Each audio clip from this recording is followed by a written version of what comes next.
बिस्मिल्लाहिर्रहमानिर्रहीम। अस्सलाम वालेकुम दोस्तों, एक नई और मालूमाती स्टोरी लेकर आपकी खिदमत में हाजिर हैं। मेरे साथ आज वो बुज़ुर्ग मौजूद हैं जिन्होंने पाकिस्तान को बनते अपनी आंखों से देखा। वो सब कुछ, वो हालात, वो बर्दाश्त, वो वाक़यात, सब कुछ इनके जहन में आज भी उसी तरह ताज़ा हैं जिस तरह वो वक्त गुजरा था।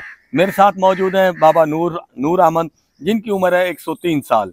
तो उनसे जानते हैं कि उस वक्त वो कहाँ पर थे जब पाकिस्तान बना, क्या सूरत हाल थी, उन्होंने क्या कुछ देखा। जी बाबा जी बताइएगा। जी जैसे हम पाकिस्तान बनया ना सरकार, पाकिस्तान एवं नहीं बन गया। पाकिस्तान बड़ा कुर्बानियां दित्तियां बनना। पहले बाबा कैदे आजम सी, उन्हें वकील, उन्हें पढ़िया कि जैसे टाइम वेख्या अंग्रेज हुकूमत करनी सी 100 साल, वो 3 साल उत्ते गुजर गए सी। उन्हें नेहरू नूं सद्या, सद के उन्होंने केस किया उसी कौशलों च, उत्थों जिते अंग्रेज उन्होंने कढ़ दिता। ਜਦੋਂ अंग्रेज ਨੂੰ ਕੱਢ ਦਿੱਤਾ ਉਦੋਂ ਬਹਿ ਕੇ ਬੜੇ ਇਤਫਾਕ ਸਲੂਕ ਦੇ ਨਾਲ ਵੰਡੇ। ਲੈ ਵੀ ਆਹ ਜ਼ਿਲ੍ਹੇ, ਆਹ ਰਿਆਸਤਾਂ ਤੈਨੂੰ ਆ ਗਈਆਂ, ਆਹ ਰਿਆਸਤਾਂ ਆਇਆ ਮੈਨੂੰ ਆ ਗਈਆਂ। ਫਿਰ ਉਧਰੋਂ ਛੱਡ ਕੇ ਆ ਜਾਵੇ ਉਹਨੂੰ ਪਾਕਿਸਤਾਨ ਨਹੀਂ ਮਿਲਣੀ, ਜਾਂ ਪਾਕਿਸਤਾਨ ਛੱਡ ਕੇ ਜਾਵੇ ਉਹਨੂੰ ਹਿੰਦੁਸਤਾਨ 'ਚ ਮਿਲਣੀ।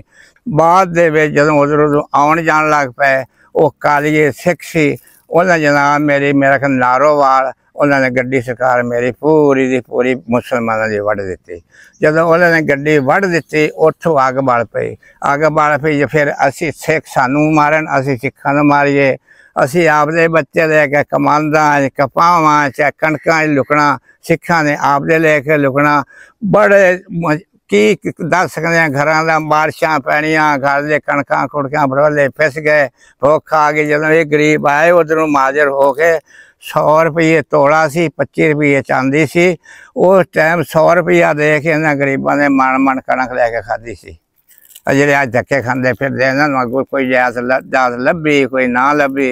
उदों ला के पाकिस्तान कि सौखा बन गया सी। अज का फलाना कहता मैं पाकिस्तान का साई हाँ, फलाना कहता मैं पाकिस्तान का साई हाँ। पाकिस्तान बनाने वाले तो जेडे बेचारे रही नहीं ना, उधर सलाम की हम कोई गल चलती। सलामी मुल्क सी, सलाम के नाम से आज़ाद होया सी बिल्कुल मुकम्मल। पर इस अगों आके जो कुछ बड़िया तकलीफा, बड़े माजर भी रुड़े। असी भी आपदे गड्डियां दे उत्ते चादर बन के जेडे वो सिख जेडे सिखनियां सी, बड़ी इज्जत न जाके साडे तहसील ननकाना सी, असी उत्थे जाके गड्डी ते चाड़ के आउंदे सी।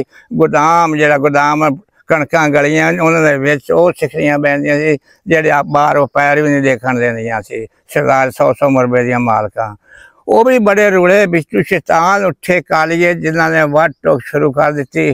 फिर तो छुरियां बलमा वो सानू वड्डी गए, असीं उन्होंने वड्डी गए। फिर कहता हिसाब किताब इको जिहा काम चलता रहा। अच्छा ये दसो भी जदों ये वंड होई आ, हाँ जी, उस टाइम तुहाडी किन्नी क उम्र सी? उदों मेरा ख्याल आ 21 साल या 22 साल होएगी, क्यों उदों लिख पढ़ तो हुंदी कोई नहीं। मौलवी साडे नां दर्ज करदा सी जदों जमदे सी। अच्छा हाँ जी। अच्छा ये दसो भी तुसी पाकिस्तान च किहड़ी थां रहिंदे सो? असीं रहिंदे सी माना वाले, उदों बल्कि माना वाला नहीं सी, साडा पिंड सी कबर वाली। बाद इसे बुरजी सिखा ने पवाई, वो सिख मान सी जात दे, उन्होंने नाम का माना वाला बन गया। मुड़ साडी कौम जिहड़ी हैगी आ, मुड़ वो माना वाले दी वो आ। सिखा ने आके कोठियां बंगले पर उन्होंने 12 खोआं की बुरजी पवा ली आके। जिहड़े मुसलमान जिन्ने सी विच वो सारे फिर राख दे राख रहे थे। अच्छा हाँ जी। अच्छा तुसी उस टाइम ये हालात सारे वेखे, अपने अखां नाल वेखे? हाँ बिल्कुल, सारे बाबे कहते जिदा केस लड़ते रहे। वैसे नेहरू का बड़ा इतफाक सी। ये तो सिखा कालियां ने आके अग बाड़ से लड़ाइयां फड्डे फड़ दिते। उतों बाद भी जिहड़ियां चीज़ां उधरों रह गई, उधरों आउंदे रहे। सिख जिहड़े सी ना असल जिहड़ा मूड़ी आ ना, इन्हें आके काम खराब किया अंग्रेजों नाल रल के। पहले एडे जालिम भी कोई नहीं सी, इन्नियां सख्तियां इन्होंने वैद कई बार किए। कश्मीर आज़ाद करांगे, जदों भीड़ा पैना इन्हां कहना कश्मीर आज़ाद कर देंगे। अमरीका ने आखना आज़ाद करा देना। जिदा हुण लारा लाई खलोता है भी तुसीं लड़ाई ना लड़ो, थानू मैं पानी का भी मसला कर देना, थानू मैं कश्मीर का मसला भी हल कर देना। हुण भी अमरीका के पिछे आ।